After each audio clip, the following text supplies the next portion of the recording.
Hezbollah's increasingly deadly drone campaign is now forcing Israel to literally mesh up its military positions for survival. The reported death of an IDF officer in a Hezbollah drone strike is now sending fresh waves of fear across Israel's security establishment.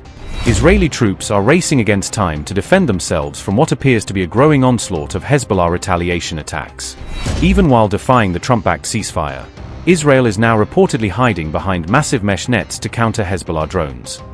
Battered and bruised by repeated Hezbollah attacks, Israel is now taking fresh measures to shield itself from deadly retaliation strikes. The Israel Defense Forces have reportedly been forced to rely on protective mesh nets to counter Hezbollah's increasingly dangerous drone attacks. IDF units have installed large mesh barriers over vehicles and military positions to defend against Hezbollah first-person view drones. Reports claim that more than 158,000 square meters of protective mesh netting have already been supplied to Israeli forces. Israel's military is reportedly preparing to deploy mesh coverage equivalent in size to nearly 20 full soccer fields.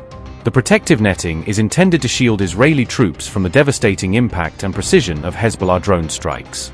The move comes shortly after a senior Israeli commander was reportedly killed in a brutal Hezbollah attack. The Israeli military said Captain Maoz Israel Rekanati was killed after an explosive drone struck his position during ongoing operations in the region. Rekanati served in the 12th Battalion of the Golani Brigade and was a platoon commander from Itamar. Israeli Prime Minister Benjamin Netanyahu expressed condolences, stating that the nation stands with the officer's family during this period of loss. According to the Times of Israel, Rekanati is the 7th IDF soldier killed in southern Lebanon since the ceasefire came into effect.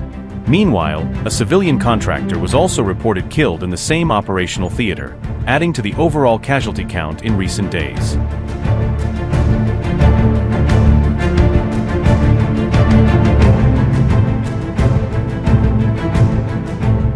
On May 16th, the IDF said it intercepted 2 drones launched by Hezbollah that were heading toward Israeli troop positions. In response, the IDF carried out strikes on around 100 Hezbollah-linked targets across southern Lebanon, including areas near Tyre. These targets included surveillance positions, weapon storage sites, and infrastructure believed to be used for planning and launching attacks. Hezbollah, however, continued its operations, launching additional drones and rockets toward Israeli positions along the border. The group claimed it targeted the Uera barracks in northern Israel using a coordinated swarm of attack drones during the escalation. The IDF said multiple rockets fired at its troops were intercepted successfully, with no injuries reported in the latest round of attacks. Meanwhile, Israel continues defying the Trump-brokered ceasefire through fresh deadly military strikes across Lebanon. Despite the ceasefire extension being pushed to 45 days, Israel launched another wave of airstrikes on May 19th. At least 19 people were reportedly killed during the latest Israeli attacks targeting areas in southern Lebanon. The Israel Defense Forces claimed the strikes were aimed at Hezbollah-linked positions operating inside Lebanese territory. Israel's relentless Lebanon campaign is also unfolding at a time when the IDF is reportedly struggling with manpower shortages.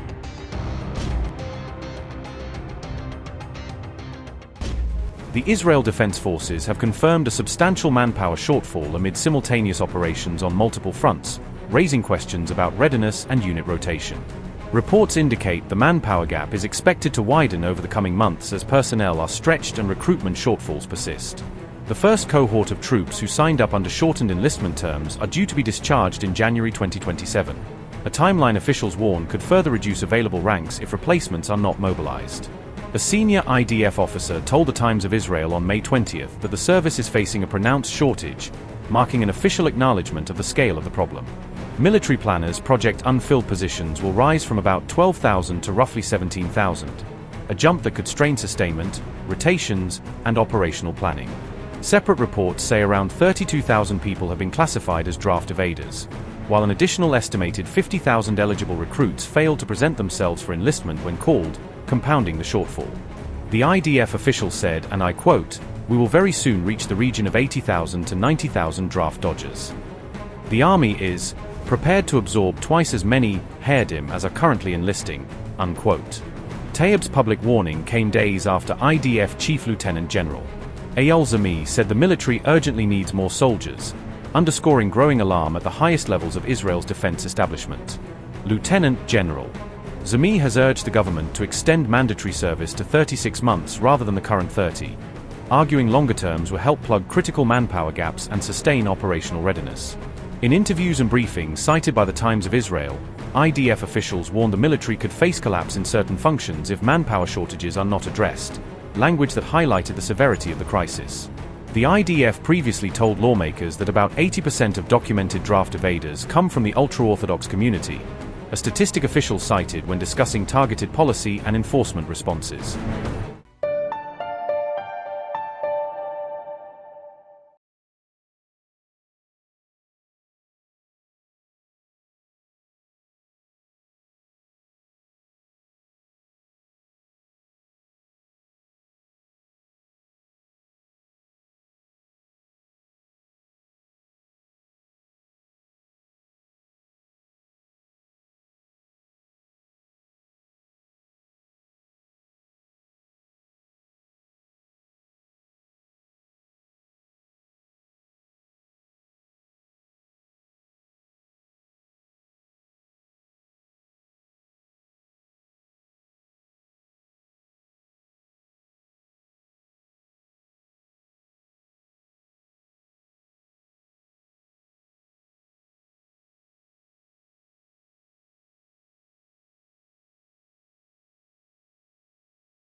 $25 crore गरीब गरीबी को परास्त करके बाहर निकले। For the good of our nation, let's work together and let's truly make America great again. The fastest news breaks. Requested PM saying that look, you will have to speak to Putin and to Zelensky. The biggest news makers. The relationship with India is probably the most important bilateral relationship the US will have for the rest of this century. The capital delivered quite an election result today. Expert analysis. The million-dollar question today is how to stop this dance of death. Ground reports. I'm standing at the crossroad of the Kumbh Mela. Behind me are more than 100 entry guards. Long-form interviews. Exclusionary politics is reflected in Manipur case as well. You don't bother because this is a small state. Deep dive into burning issues. It's often said DRC could be the richest country in the whole world. It's because of what sits underneath. Why exactly did the US topple the Sheikh Hasina government? HD videos. We don't just break news, we break it down.